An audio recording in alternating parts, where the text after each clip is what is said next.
네, 안녕하십니까. 유튜브 여러분 안녕하십니까. 통일방송의 김영웅입니다. 이번 시간에는 중국 러시아의 기업과 합작회사를 만들어라, 여기에 대해서 얘기를 하려고 하는데요. 그러면 북한 투자 활성화의 전체 조건이 정치적 리스크 관리다, 이런 말을 여러분들은 들어보셨어요? 그래서 이게 개성공단에 입주한 적이 있는 중소우리업체 김 사장님이 하는 말이, 남북 관계가 개선만 되면은요 다시 입주할 생각이 있냐고 묻자 바로 날아온 답변이었는데요.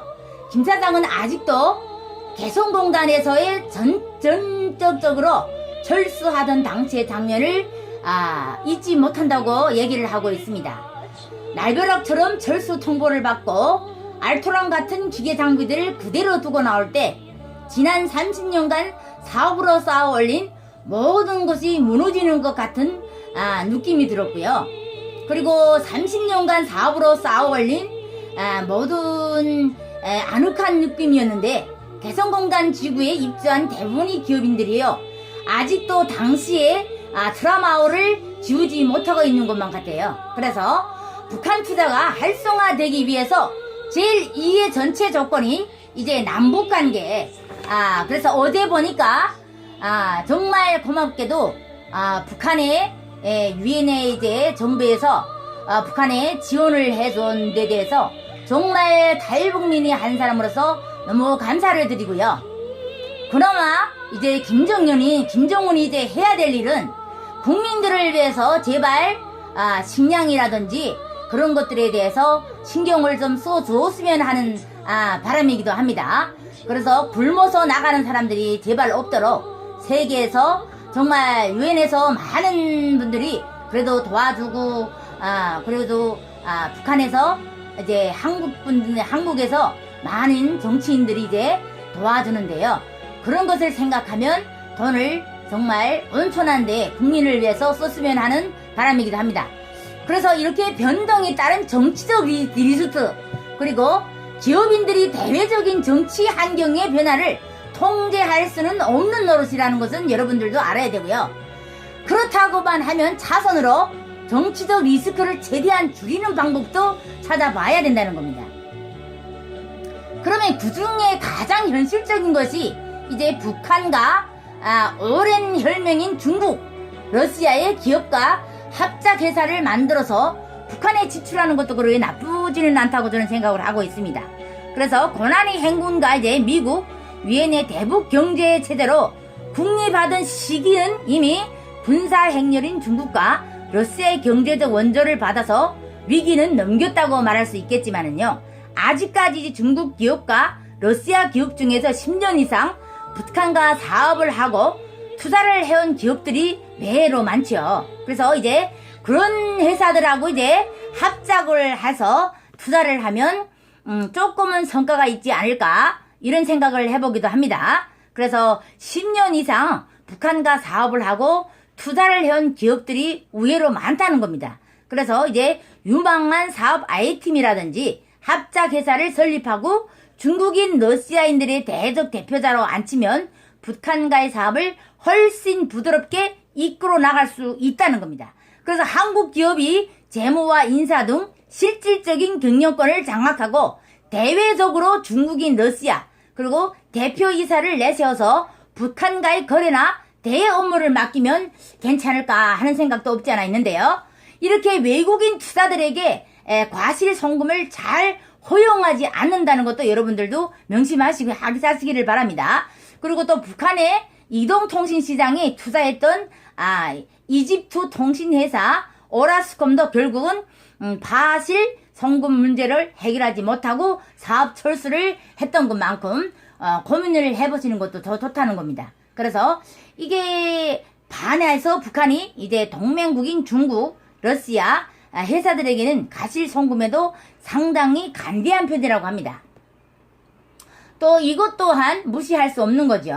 그래서 중국의 조선속 사업가는 평양 중심부에 이제 대형 백화점 같은 것을 이제 지어놓고 수익금을 위안화를 받아가면서 사업 초기에 이제 원금을 전부 회수하고 상당한 부를 축적했다고 전해지는 말도 있습니다. 물론 다 믿기는 어렵지만은요.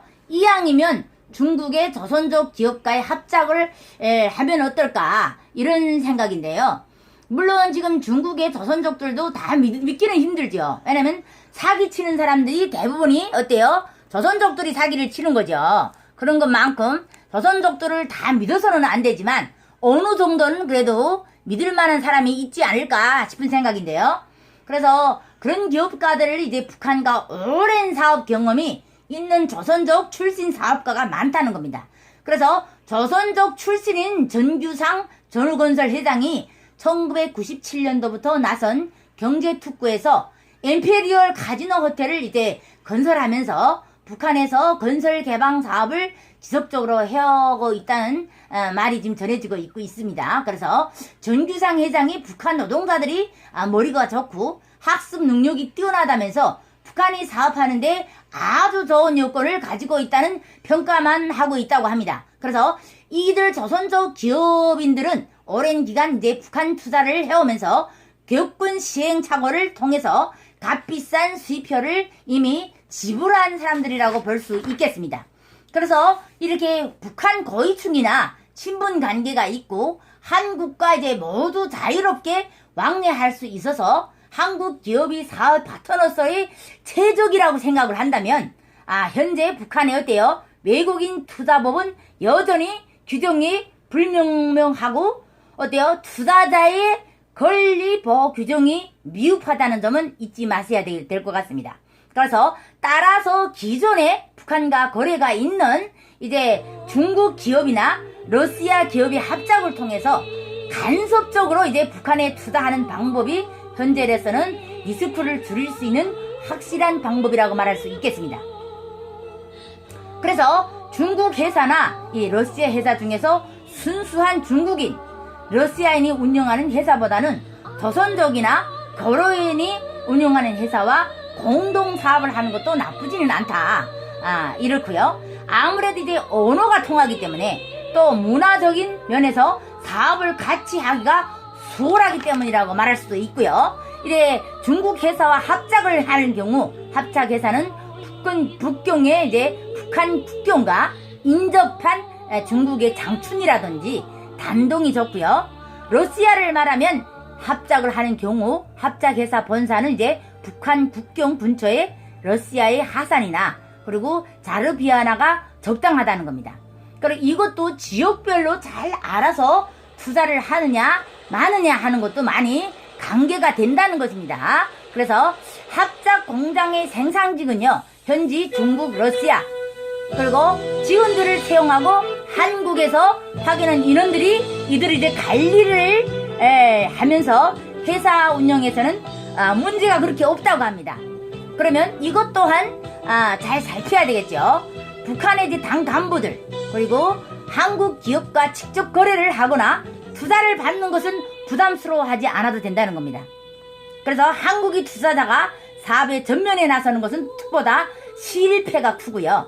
처음에는 중국, 러시아 기업과의 합작 법인의 형태로 중국인 대표나 러시아 대표를 전면에 내세워서 표면적으로 중국 기업과 러시아 기업으로 포장해서 사업을 하는 것이 혹시 발생할지도 모르는 대적 경제 변화에 영향을 받지 않고 사업을 저속할 수 있는 비결이 있지 않을까 하는 마음이기도 합니다.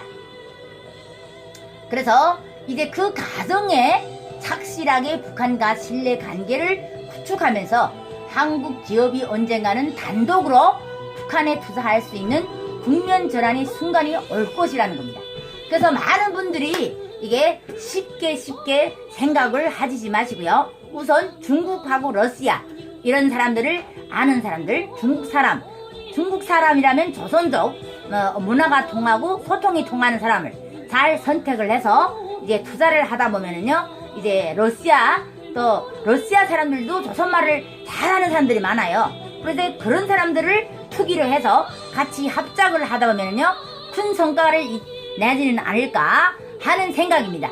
그래서 큰 투자는 하지 마시고요, 작은 투자로서 이제 그래도 하나마 한국에서 하는 투자보다 북한에서 하는 투자가 어느 정도의 경제력을 발생하지 않을까 하는 마음에서 이제 중국 조선족하고 러시아 조선족인 게나 조선말을 능히 할 수 있는 사람.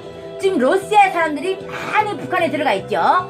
보면 다 러시아 사람들인데요. 이제 그런 사람들, 진실한 사람을 택해서 이제 어느 정도의 투자를 주고 어느 정도의 위안을 받고 이렇게 점차 늘려가는 투자 방식을 여러분들한테 얘기를 했습니다. 통일방송의 김영금이었고요. 지금 구독 안 하신 분들 있죠? 구독과 좋아요로 눌러주시면서 댓글도 함께 달아주시면 감사하겠습니다. 통일방송의 김영금이었습니다. 오늘 이 시간에서 마치도록 할 거고요. 다음 시간에는 내일부터는 본격적으로 여러분들이 야외 촬영에 들어가려고 합니다. 야외 촬영 여러분들 아시죠? 밖에서 많은 촬영을 함으로써 그때 이제 생방송으로 올 겁니다. 그래서 내일부터 이제 카메라에서 직접 이제 여기다 하지 않으면 핸드폰으로 공산성 그리고 특수 관광객들을 돌아다니면서 이제 편집을 하려고 합니다. 그래서 많은 분들이 이제 제 전에 채널에 들어와서 구독하시는 분들이 많은데요. 직접 이제 공산성 여러분들은 공산성 서울 분들이 많이 안 오신 분들이 있죠. 그런 분들을 위해서 특수한 관광 그런 데를 찾아서 다니면서 특수 동물이라든지 이제 거기에 대해서 파악을 하면서 이제 서울에서부터 이제 한 바퀴 돌려고 합니다. 그래서 야외 촬영이 많이 이제 생방송으로 뜰 거예요. 그럼 많은 분들이 꼭 구독을 잊지 마시고요. 그리고 제가 좀 더 나은 발전을 하기 위해서 여러분들이 힘과 말 한마디가 아주 저한테는 힘이 되겠죠. 그래서 여러분들이 많은 화이팅을 바라면서 오늘은 여기서 끝마도록 하겠습니다. 감사합니다.